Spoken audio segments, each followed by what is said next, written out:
final exam. Then Jalen is going to do a presentation on Wednesday. And then on Friday, the other 4 presenters going to do the presentation. Okay, so you need, even though you're not going to present, but you still need to pay attention to it because there will be multiple choice questions on those presentations. Okay? Can you say that again? So I said, even though you don't have to present, but you need to pay attention, to those 5 presentations because I'm going to give some questions, very, very simple multiple choice question. As long as you hear, you listen to those presentations, and you should be able to answer. Okay? But this is, again, to give you incentive to be here and to listen to the presentation. Okay? You have a question? I was just gonna say our final is on Friday. It's Friday next week, and 10:45. Is it in here? It was. In the morning. Yeah, it's here. Everybody's king fans. Yeah. Okay, so we're just going to talk a few concepts that from chapter 16 and chapter 17. Okay, I'm just going to pick a couple concepts from chapter 17, not all of them. So I'm not going to cover everything in chapter 17. Okay, and the final exam will cover, the concept only after after mix 2. All right. So last class we talked about another contributing factor for market failure, and that is externality. Okay. And we talk about there are 2 kinds of externality: negative externality and positive externalities. Okay, and then I introduce you some solution to alleviate or solve the problem with negative externalities. Okay, so for this concept here, of course, there will not be any calculation, and question will be just multiple choice question. Okay, on externalities, and you should be given the situation. You should be able to identify what kind of externality that situation has, and also what kind of solution and can be used, implemented to alleviate that. Okay, so today, and we're going to talk about the other 2 contributing factors that contribute to the market failure. One is called public good, okay, insufficient provision of public good, and the last one is imperfect information. Okay.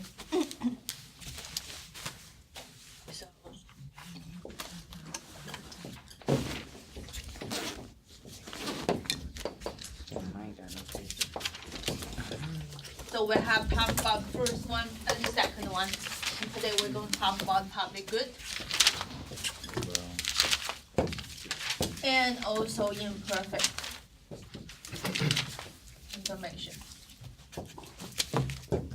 Public good is a good thing, okay? And but because of nature of the public good, it may not be provided sufficiently if it leaves the market to provide. Okay, so that's why it contributes to the market failure. Public good itself does not. It's just the insufficient provision, insufficient supply of public good that will cause the market failure. Okay. And in that game we played, and the group credit, in a sense, is a public good because every bit of credit that is contributed to the group is going to inflate, and that's the kind of nature of public good, and it's going to benefit everyone. And if there's a pool that is collected and from the individual that build that public good, and that's eventually going to benefit everyone. Okay, so what are the characteristics of public good? Okay, it has to satisfy these 2 following conditions. One is called non-rival in consumption. Non-rival in consumption. What does that mean? That means my consuming it does not affect you consuming it. Okay, so that's called non-rival in consumption. So everybody can consume the good. Right. So this is one of condition. It is on the consumption. Who can access this good? Okay, everybody can. Okay. The second one is on the benefit of that consumption. Okay. So benefits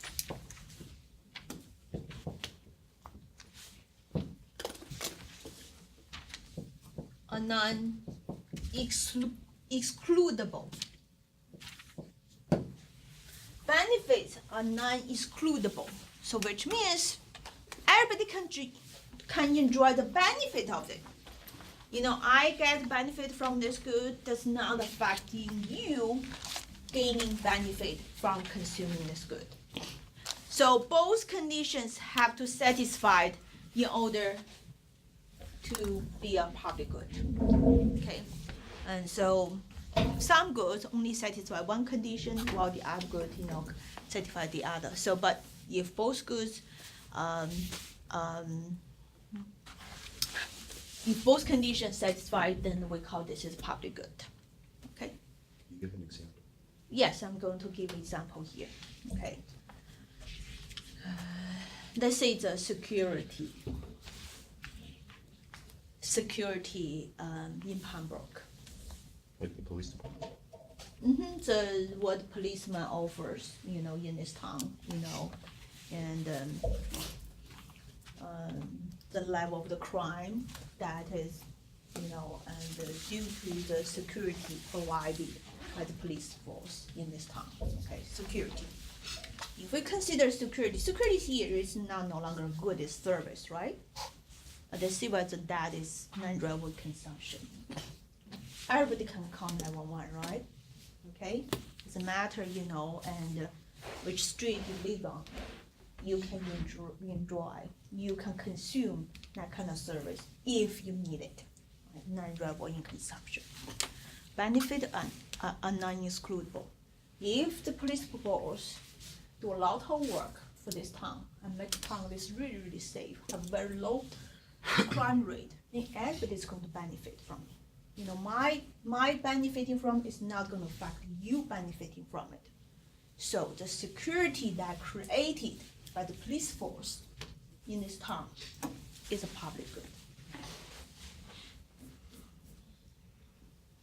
If the police were like all doing one task, like if there was something that was drawing all of their attention and somebody else needed them and they were spread too thin to help. Very good, very good. So if you're saying that, they really have limited, policemen, Right. and at any given time slot, right? If everybody is calling 911 immediately, then probably somebody will not be get service right away. And yes, assuming that happens, and that will violate which one? The first condition. The first condition, right? The non-rival consumption, that will violate that one. But we assume that's not going to happen. Not everybody is going to call the 911, at the same time, Okay. And so we will have enough police force and for the calls, based on the average number of calls received. Okay. Can you give me some other examples that maybe one of those conditions is not met, is not satisfied? Hospitals, Hospitals, why? because they have to, like, if you go to the emergency room, then they have to triage you. So sometimes if somebody's like bleeding out, then they put them first. If you have like a broken arm or something, but you're stable. So, That's true, and also it's because it charges you, and because it charges you, right? You have to pay. If you don't have money, then you're excluded. I mean, in US, it's really nice. Even you don't have money, they cannot refuse you, right? They still have to take you, because they send you a bill later. But in some other country, like in China, before they treat you, they're going to ask, okay, the bill is that you have to pay before you get treatment. So it's really, really, you know, if you don't have money, you're not gonna get treatment. It's like that. It's very, very. I mean, the medical system in China is not that great. Yeah. Anyway, so that could be, yeah, hospital service could be, you know, a good that is not public good. Yeah. Others? Other example you can give? What about the example that violate the second one? Benefits are not non-excludable, which means if I'm enjoying the benefit, it's going to affect you enjoying the benefit of this. What kind of good that is like that? Voting? Voting? Because sometimes there are barriers to who's allowed to vote, especially in the past. Okay. If you don't have a driver's license, you cannot vote, right? In some places you can't. Yeah. In some places you can't vote if you're over a certain age, or different countries you can't vote if you're. Okay, so that is really talking about a voting right, and that is, you cannot really have that right, so I was thinking whether it belongs to consumption or benefit, maybe it's benefit, okay? Other examples? Think about the driving on highway. Highway is available for everyone, right? You don't have to pay, I mean, not talking about toll road, okay, just, and everybody can drive on it. So it's non-drivable is consumption, you can drive. But what about the second one, benefits are non-excludable? People who don't have cars. If you don't have a car. That's true, it's true. But it's still, it's available for you. Okay, so the benefit are non-excludable can be violated in a huge city that you constantly get into traffic, okay? Because road can only accommodate certain number of cars, right? If those cars are there, you cannot get into it, right? And only when the road is cleared and you can drive through it. So for drive, you know, for the highway, the second condition is not met. Okay, if it's too much traffic, then and you driving on it, it's going to affect me driving on it.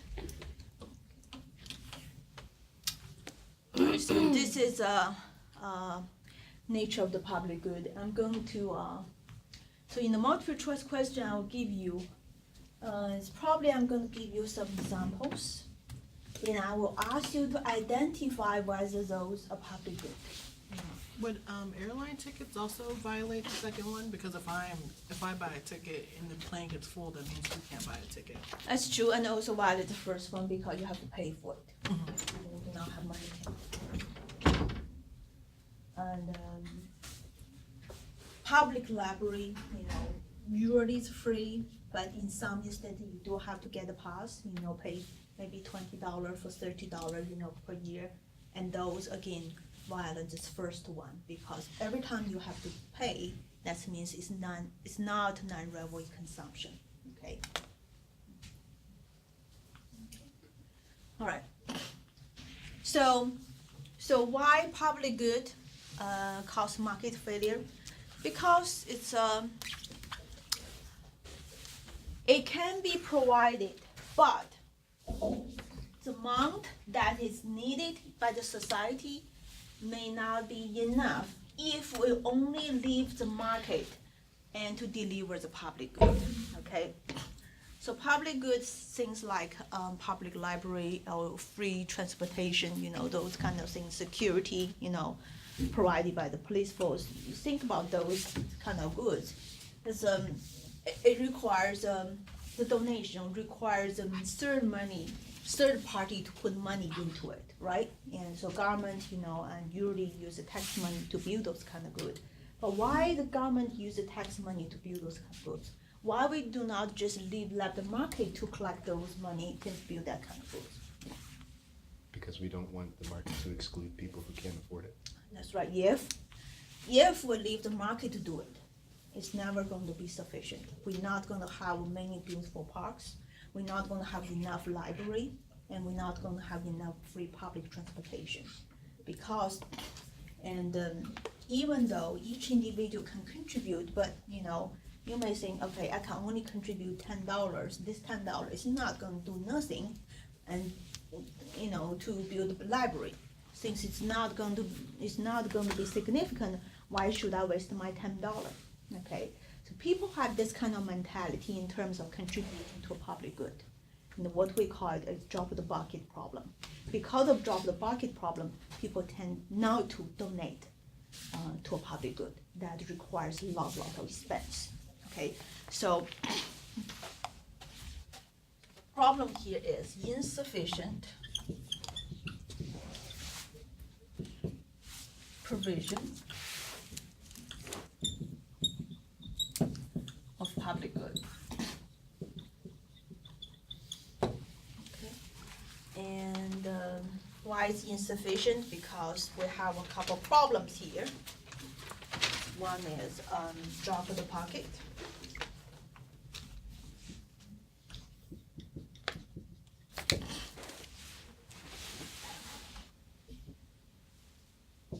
This is drop in the bucket problem, and that contribute to the insufficient provision of public good. Okay. Another, example would be, okay, so if let's say the office decide to put a jar on the desk to collect the money to, let's say, buy some birthday gift for some employee whenever birthday comes. Okay, so everybody can drop any money to that jar. Okay, basically it is donation kind of action. You may think, okay, some people will drop $1 or $2, and nobody is really watching you, so nobody knows, how much money you really contribute to that. And you may think, okay, I'm only just going to drop $1, or I don't think I can spare that $1. So a lot of people will not donate. Okay, so again, this problem also exists, and what we call that problem is the free rider problem. So because of these two problems, that we will see insufficient provision of the public good. Free rider is that, okay, why do I need to put money in that jar? I know somebody else is going to do it, Maybe somebody else is going to put enough money to create a pot of money to buy gifts for the employees, okay? So your free ride are other people's generous action, generous behavior, okay? Drop in the pocket, because it requires huge expense, and your little contribution is not going to make a significant difference. And the free rider is, you depend on other people do it, okay? All right, so due to these two kind of behavior, and we may have insufficient provision of public good, so market fails. All right, so that's what we want to talk about, the problem, okay? And that is caused by the insufficient provision of public good. But then next we want to talk about how about solutions. Okay?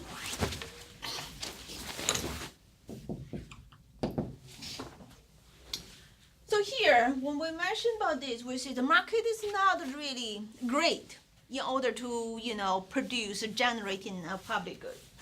Market is not great. But economist Tilbert, okay, this is called Tilbert, had this hypothesis, okay?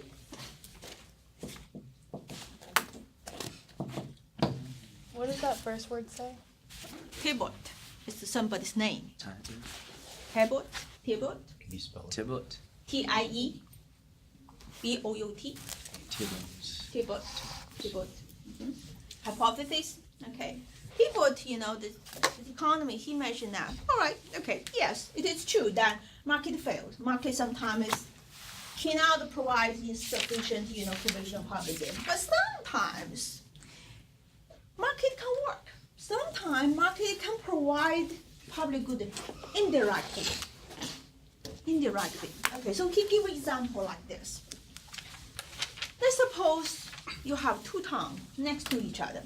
okay? And in one town, the house price is much higher, okay? The tax money is on the property is much higher compared to the other town.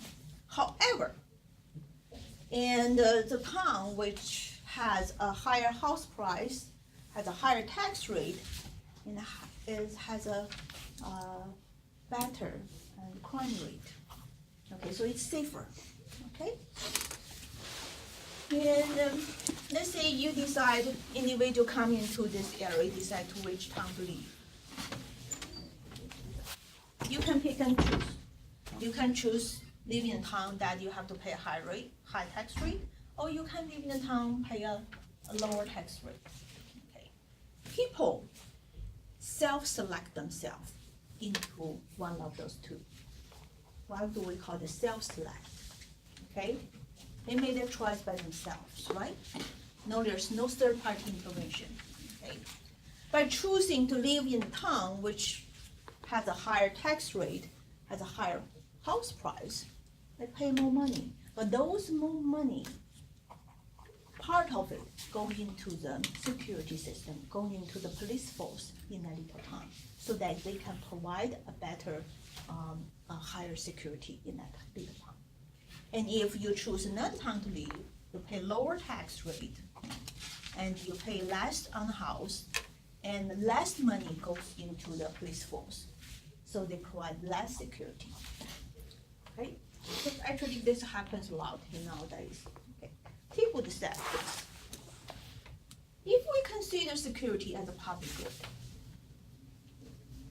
this is market delivering. Why? Because even though people are not paying for the security, but because they live in a more expensive area, and they have to pay a higher price on the tax rate, they have to pay a higher price on the house, and those money goes into security. So in a sense, it's like you are paying for the security you live in. Okay.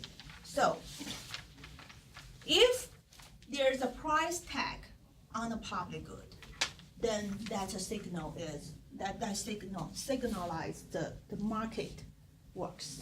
Okay. If some people self-select themselves into a more expensive town, and some people self-select themselves into the other town, that means, and market works. People have different kind of preference, and some of them, prefer, to pay for the security. Some of them prefer to pay, do not want to pay a lot for security. So when they self-select themselves into it, and it generated a price for that security. Okay, so even though there's not an explicit price on security, but there is an implicit price on it. So whenever there is a price on the good, that means we have the market involved. So Thibault says that, okay, security can be a public good that is delivered in a market system with a price tag on it. Okay, so that's the example he gave. Okay. So in a sense here, it depends on how many people. If you have enough people to want to live in that expensive town, and you're going to have this pool of money to build better security, and then efficient provision of the public good is built based on people's preference, based on people's demand. So from Thibault's hypothesis says, sometimes efficient production, efficient generation of the public good is possible when there is market mechanism there. Okay, so basically that's what this table says. So this is this hypothesis is against this idea of insufficient. I see. Sometimes market can work.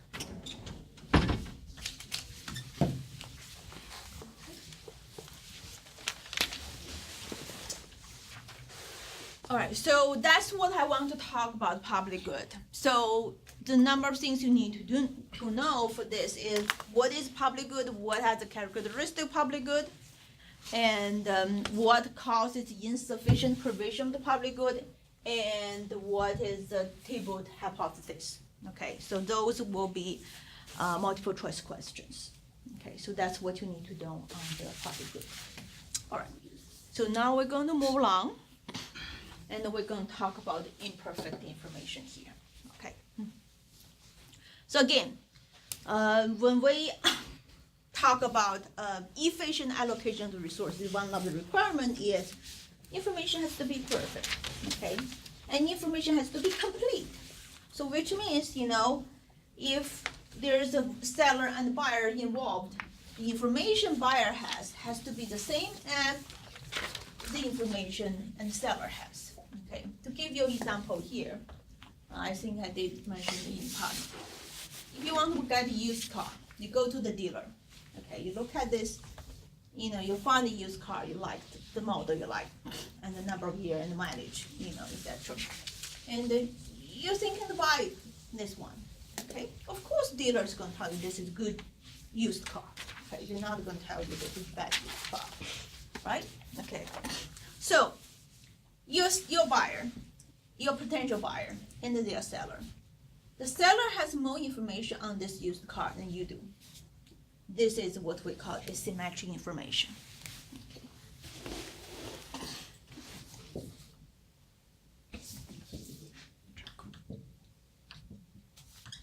Asymmetric information, okay, which means the amount of information buyer and seller have are different.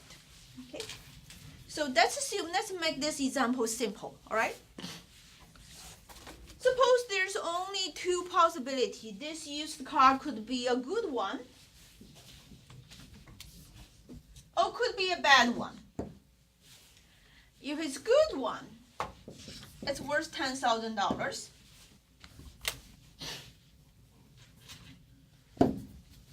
If it's bad one, it's worth $8,000. Suppose for this dealer, they have both kind of good ones, bad on the lot. All right. Okay, but you found one you really like and you want to purchase this one. So this one could be the good one that worth $10,000 and also could be the bad one worth $8,000. Okay, so now suppose you're the buyer, you're the potential buyer. When you make an offer to this dealer, suppose that you can make an offer. You're gonna offer $8,000, you're gonna offer $10,000. How you pick?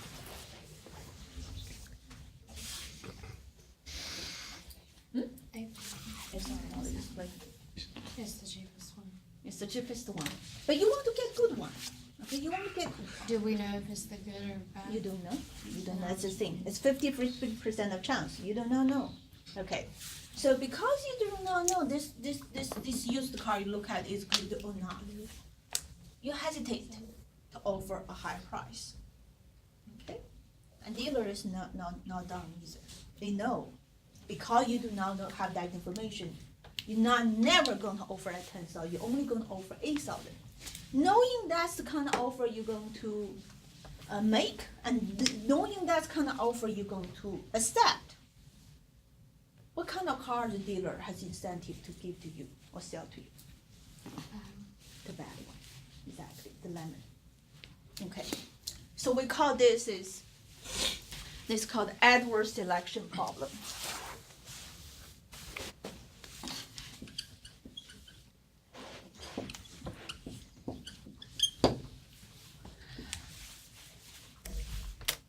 Why I call it adverse selection problem. As a buyer, actually you have $10,000 in your pocket, and you're willing to pay $10,000 for a good used car. Okay. However, because you don't have the information the seller has, you're hesitant to offer the high price. You offer low price, and because of the low price you offer, you're only going to end up with the bad one. So at the end of the day, the car you're going to take home is a lemon, and you pay $8,000. This is not efficient because if you have the perfect amount of information, you would take a good car home and pay $10,000, and that's a win-win situation for both buyer and seller. Okay, so why this trade on a good used car fails? Because of the asymmetric information here. Okay, we call it adverse selection problem because you adversely select the product. Okay, and another example and also caused by the adverse selection problem is insurance, health insurance. Okay, again, we're gonna make the situation simple, make the scenario simple, okay? As an individual, you want to buy health insurance, okay? You know how healthy you are, you know your own lifestyle, what kind of diet you're on, you know this kind of information. But the insurance company, they do not know that, right? So this is the case that the insurance company, who is the seller of the insurance, does not have the information you have. So again, this is a symmetric information problem, right? All right. So since the insurance company does not know how healthy you are, what kind of premium you think they're gonna offer you? The high or low? The high or low? High, because they want to avoid the risk. They do not, what if you are, you really the kind of person, abuse your health, so they want to, kind of avoid the risk. So the kind of premium they're gonna offer you, a very, very high premium.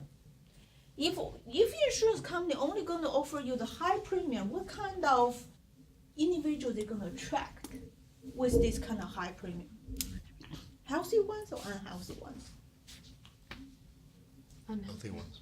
Unhealthy ones. The healthy ones, it's too high for me, I'm not gonna buy. So because of this symmetric information, the insurance company end up with unhealthy individuals.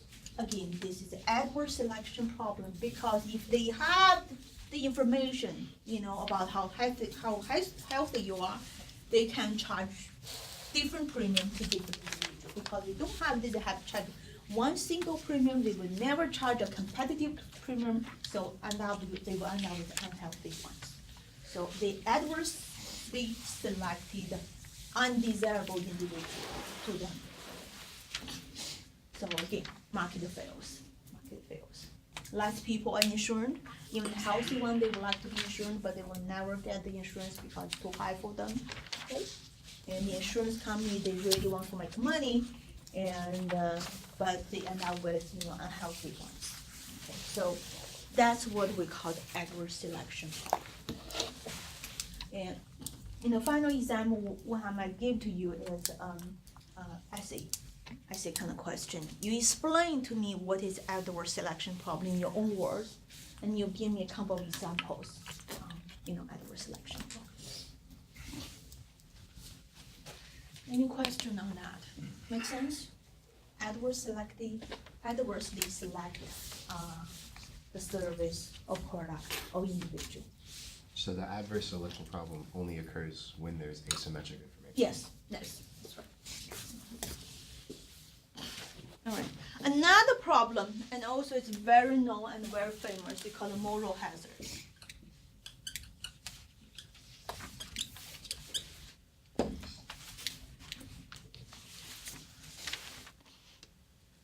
For moral hazard, it's also a symmetric information, but this time it's not a symmetric information of the product. It's a symmetric information of the action.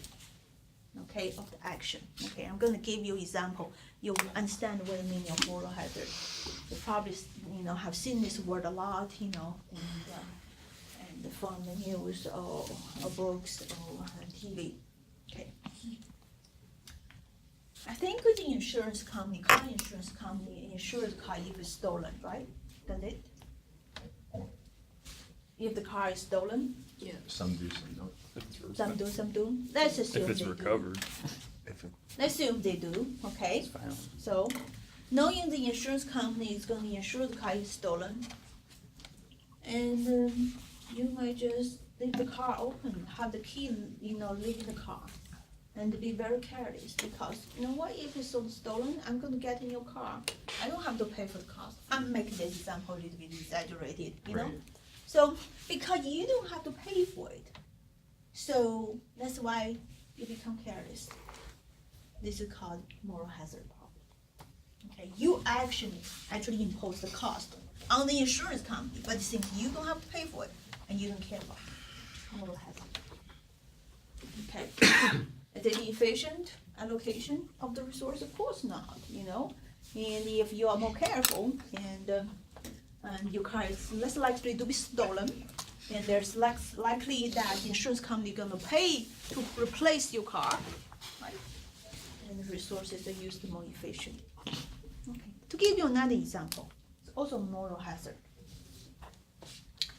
I worked in Central Michigan University as a visiting professor for 1 year, okay, from 2007 to 2008, 10 years ago.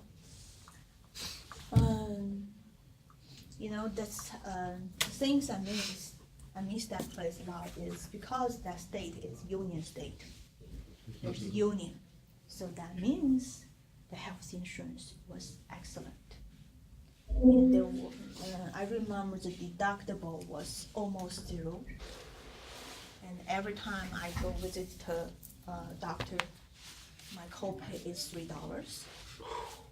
And when I go to see, when I get a prescription for drugs, it's $2 copay. And I got, because I had neck problem, I got, MRI test done, X-ray, it's all free. Which state is this? Huh? Which state is this? Michigan. Michigan. Central Michigan. It's because it's union state, and this state is not. So that's why the insurance is not that great. So that's one thing is really great about, working at places in the insurance industry. And not only that, that insurance, my health insurance also pay for 30 visits of chiropractic adjustment per year. Okay. And because I had this, bulging disc problem then, and I had to visit the chiropractic. And I found one office that not only offer adjustment but also offer massage, half an hour massage. Okay, and that's part of the package. You get adjustment before or after massage. I forgot. All right, but the ending date is June 30th. Okay, so every year start from July 1st and that's the cycle, one cycle of the year. And I think it's around sometime in May, I was about to leave the state, come here and come to Pembroke to work. I still have, let's say, I think 10 visits on my chiropractic adjustment, and which means, 10 free massage. So what I did here, there is, I made, 2 appointments each week to exhaust all those 10 treatments, right? Okay, why not? I'm not paying for it, right? The insurance company paying for it. I believe if you were in my position, you're probably going to do the same thing, right? Okay, but is it efficient allocation of the doctor's resources? No, because I really did not need, 2 treatments each week. Doctor could utilize the time to treat somebody who really needs service. But because I do not have to pay the cost of it, that's why I'm doing moral hazard problem. That's what we call the moral. You actually impose the cost on others, but since you don't have to worry about that cost, and you go ahead, you act on it. This is what we call the moral hazard. You may ask, okay, the way Chinese individuals know how to take advantage of that kind of, service provided by insurance company. Insurance company are not dumb, and they will have their way too. Okay, so they know there's moral hazard kind of behavior in this kind of instance. So actually, they found very strict with kind of service they're going to provide you. And they were very strict with kind of medicine they're going to prescribe you. And I remember my friend in need of, they call it Prevacid. It's for the acid reducing drug, okay? And he had a serious problem with, acid reflux. But, the doctor each time can only prescribe him, and I think 3 months or 2 months. And at the end of 3 months, he had to go through a lot of, procedure and trouble and the hassle to get another 3 months prescription. Okay, that's a cost on the patient. Because of that cost, that kind of decrease the degree of the moral hazard. So even you want to take advantage of this, And this drug or this kind of service not as easy as it could be. So insurance company do that kind of thing, makes the procedure hard to get, makes the prescription drug, and very restrictive to only certain patients. They use this kind of thing to kind of deal with the moral hazard and that kind of contact with patients. So what you need to do here is, the reason I gave you example is because I think examples stick with you better than definition. So now every time you think about moral hazard, you think about this chiropractic adjustment wizard, right? You will remember that's the meaning of moral hazard. Now before the final exam, you do need to come up a couple of examples your own that is adverse selection, that is moral hazard. Because I will ask you on the final, give me an example of your own that is a moral hazard, that is adverse selection. So with your chiropractic visits, would that be adverse selection as well? That's a moral hazard. Oh, okay, so you're wanting to know one of adverse and one of That's moral. right, Okay. one example for each. So if this is adverse selection is asymmetric information on the product, this moral hazard is asymmetric information on action, okay? So I take this action, I visit the chiropractic adjustment, more than 1 time per week. That action is that kind of motivation is not known, okay? So I really did not need that kind of service. That kind of, fact is not known to the insurance company. And so that's why it caused this kind of inefficient problem. So if this is asymmetric information of the product, this is asymmetric information of the action, and or it can be the other related facts, okay? But both can belong to the category of the asymmetric information problem. So that's what I want to talk about for the imperfect information. So all these things can contribute to market failure. And so far I have talked about is 4 different kind of causes, and you need to know all of them.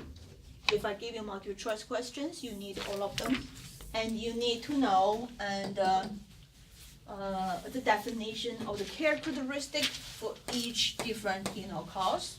Okay, so if I give you an essay question, please explain to me what are the factors that contribute to the market failure.